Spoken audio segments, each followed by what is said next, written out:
জুবিন গাৰ্গৰ প্ৰতি শ্ৰদ্ধা জনাই অসম লাইভ 24 কেতবোৰ কাৰ্যসূচী গ্ৰহণ কৰিছে আৰু তাৰ ভিতৰত আছে গছপুলি বিতৰণ কাৰ্যসূচী কাৰণ জুবিন গাৰ্গে এখন সেউজ পৃথিৱী বিচাৰিছিল আৰু এই সেউজ পৃথিৱীলৈ সন্মান জনাই অসম লাইভ 24 আৰু এনআৰডি গ্ৰুপে 5 লাখ গছপুলি ৰাজ্যবাসীৰ মাজত বিতৰণৰ লক্ষ্য বান্ধি লৈছিল। ছয়গাঁৱৰ পৰা আৰম্ভ হৈছিল এই কাৰ্যসূচীৰ এই অভিযানৰ তাৰ পাছত গোলাঘাট দেৰগাঁও বিতৰণ কৰা হৈছিল গছপুলি আৰু আজি যোৰহাটত গছপুলি বিতৰণ কৰা হৈছে। আজি যোৰহাটৰ পটিয়া গাঁৱত বিতৰণ কৰা হৈছে গছপুলি আৰু অসম লাইভ 24 আৰু এনআৰডি গ্ৰুপৰ এই উদ্যোগক শলাগ লৈছে যোৰহাটবাসীয়ে। আনকি অসম লাইভ 24ৰ প্ৰতিনিধিৰ হাতত ৰাইজে এখন প্ৰশংসা পত্ৰ দিছে যি কাম অসম লাইভ 24 আৰু এনআৰডি গ্ৰুপে কৰিছে সেই কামক ভূয়সী প্ৰশংসা কৰিছে কাৰণ জুবিন গাৰ্গৰ সপোন আছিল সেউজ পৃথিৱী। জুবিন গাৰ্গে ন্যায় পাব লাগিব সমান্তৰালভাৱে জুবিন গাৰ্গৰ যিবোৰ ইচ্ছা আছিল যিবোৰ সপোন আছিল যিবোৰ আদৰ্শ আছিল তাকো আমি জীয়াই ৰাখিব লাগিব। গতিকে আমি 5 লাখ গছপুলি দিবলৈ চেষ্টা কৰিছোঁ আৰু যাতে প্ৰতিগৰাকী ব্যক্তিয়ে প্ৰতিখন ঘৰতে জুবিন গাৰ্গৰ নামত এডাল গছ থাকে যি গছক সাৱটি ধৰি প্ৰায়ে জুবিন গাৰ্গে গছৰ সৈতে কথা পাতিছিল অৰ্থাৎ প্ৰকৃতিৰ সৈতে আত্মীয়তা প্ৰকাশ কৰিছিল। আমি লৈ গৈছোঁ পোনপটীয়াকৈ আপোনালোকক যোৰহাটৰ সেই স্থানলৈকে য'ত উপস্থিত আছে আমাৰ সতীৰ্থ সুমন্ত মাধৱ বৰা। হয় মই বৰ্তমান উপস্থিত আছোঁ যোৰহাটৰ পটিয়া গাঁৱত। আমি ইতিমধ্যে মায়াবিনী ৰাতিৰ শেষত আমাৰ যি অনুষ্ঠান সেয়া অন্ত পেলাইছোঁ আৰু তাৰ পাছতে আমি প্ৰতিটো দিনৰ দৰেই আমাৰ যি আচলতে বিশেষ অসম লাইভ 24 আৰু এনআৰডি গ্ৰুপৰ উদ্যোগত আমি প্ৰাণৰ শিল্পীগৰাকীক জীয়াই ৰাখিবলৈ যি কাৰ্যসূচী হাতত লৈছোঁ 5 লাখ গছপুলি বিতৰণৰ কাৰ্যসূচী সেই কাৰ্যসূচী আনুষ্ঠানিকভাৱে শুভাৰম্ভ কৰিছিল আমাৰ স্বত্বাধিকাৰী এনআৰডি গ্ৰুপৰ অধ্যক্ষ আৰু অসম লাইভ 24ৰ CMD নৃপেন দাস ডাঙৰীয়াই। তেখেতে লিখিছিল আহক আমি সকলোৱে মিলি জুবিন গাৰ্গৰ চিন্তা চেতনা আদৰ্শ আৰু দৰ্শনক আগুৱাই নিওঁ নৱপ্ৰজন্মলৈ এখনি সেউজ অসম উপহাৰ দিওঁ। জুবিন গাৰ্গে যিহেতু গছ ভাল পাইছিল জুবিন গাৰ্গ সদায় প্ৰকৃতিৰ সৈতে আছিল সেইবাবে আমি পদক্ষেপ লৈছোঁ জুবিন দাক জীয়াই ৰখাৰ। আমাৰ সৈতে জুবিন গাৰ্গৰ বন্ধু আমাৰ প্ৰগ্ৰেম হেড হৰেশ্বৰ মহন্ত আছে। হৰেশ্বৰ মহন্তৰ জৰিয়তে আমি অনুষ্ঠানৰ আৰম্ভ কৰিছোঁ আৰু আমি গছপুলি বিতৰণ কৰিব বিচাৰিছোঁ যোৰহাটৰ জনতাক আৰু এয়া হৰেশ্বৰ মহন্ত আমাৰ যোৰহাটৰ সতীৰ্থ সাংবাদিক পিংকু বৰাই আনুষ্ঠানিকভাৱে আচলতে গছপুলি বিতৰণৰ কাৰ্যসূচী মুকলি কৰিছে আৰু তাৰ পাছতে আমি সকলোকে গছপুলি এইদৰে প্ৰদান কৰিম। আমি অকণমান আপোনাৰ পৰা জানিব বিচাৰিছোঁ জুবিন দাই গছ ভাল পাওঁ বুলি কৈছিল আমি একোটিকৈ পুলি দিছোঁ সযতনে ৰাখিব লাগিব কি ক'ব? ভালকৈ আমি ৰখাওঁ হেৰি কৰি পেলাই একোটিকৈ গছপুলি জুবিন দাৰ নামত প্ৰকৃতি ভাল পাওঁ বুলি কৈছিল সেইবাবে গছপুলি এটা জুবিন গাৰ্গৰ স্মৃতিত আমি গছপুলিটো আমি সংৰক্ষণ কৰিম। কি ক'ব বিচাৰিব? যতনে ৰাখিবলৈ যত্ন কৰিব।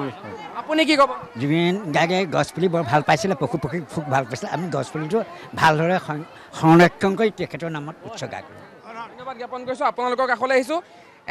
অসম লাইভ 24 আৰু এনআৰডি গ্ৰুপৰ বিশেষ পদক্ষেপ আমাৰ CMD নৃপেন দাস ছাৰে 5 লাখ গছপুলি বিতৰণৰ কাৰ্যসূচী হাতত লৈছে কি ক'ব? পোনপ্ৰথমে অসম লাইভ 24 আৰু এনআৰডি গ্ৰুপৰ অধ্যক্ষ মহোদয়লৈ আমি আন্তৰিক ধন্যবাদ জ্ঞাপন কৰিছোঁ। তেওঁ প্ৰকৃতিৰ পুত্ৰ জুবিন গাৰ্গৰ স্মৃতিত যি 5 লক্ষাধিক গছপুলি ৰোপণৰ কাৰ্যসূচী হাতত লৈছে সঁচাকৈয়ে শলাগ ল'বলগীয়া আৰু অধ্যক্ষ মহোদয়ে জুবিন গাৰ্গৰ স্মৃতি চিৰজীৱনীয় কৰি ৰাখিবৰ বাবে জুবিন গাৰ্গৰ স্মৃতিত যি বঁটা প্ৰদান কৰিছে সেই পদক্ষেপটোত আমি সঁচাকৈ শলাগ লৈছোঁ আৰু আগন্তুক আমাৰ এই অঞ্চলত যিমানবোৰ সাংস্কৃতিক অনুষ্ঠান অনুষ্ঠিত হ'ব প্ৰতিটো অনুষ্ঠানতে আমি তেখেতৰ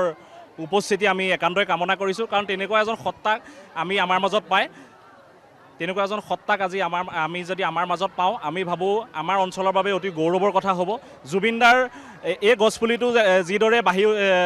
বাঢ়ি উঠিব সেইদৰে জুবিনদাৰ গুণ গৰিমা জুবিনদাৰ সৃষ্টিৰ আজি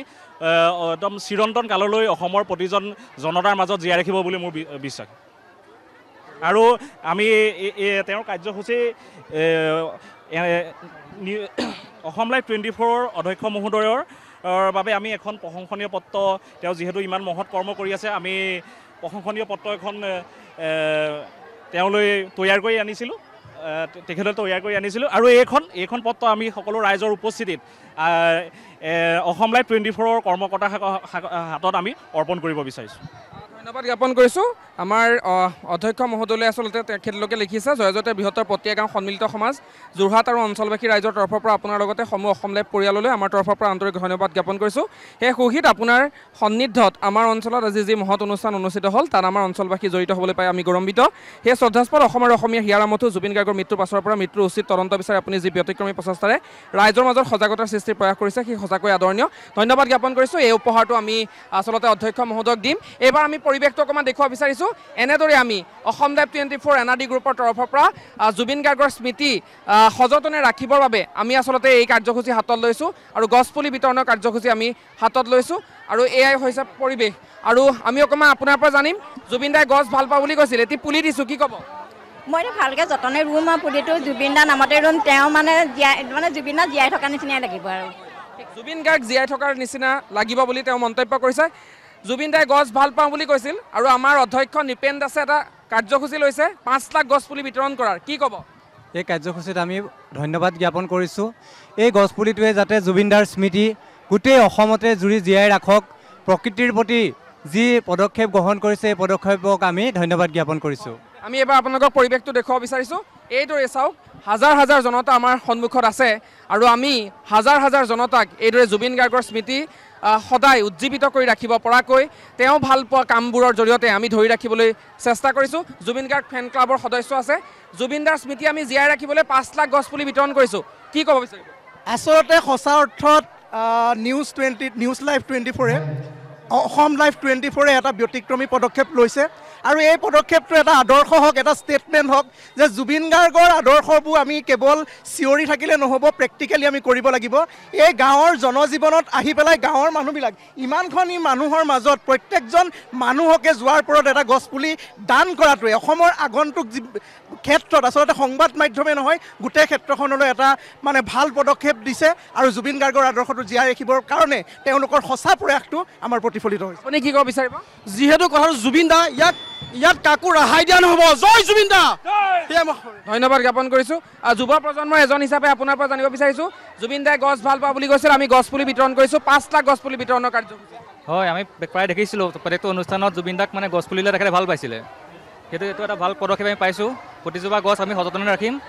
গছজোপা যিমানে বাঢ়ি যাব জুবিন দাৰ মানে যিখিনি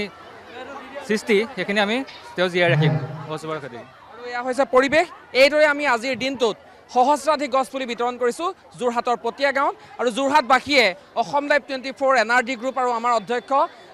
নিপেন দাসক ধন্যবাদ জ্ঞাপন কৰা পৰিলক্ষিত হৈছে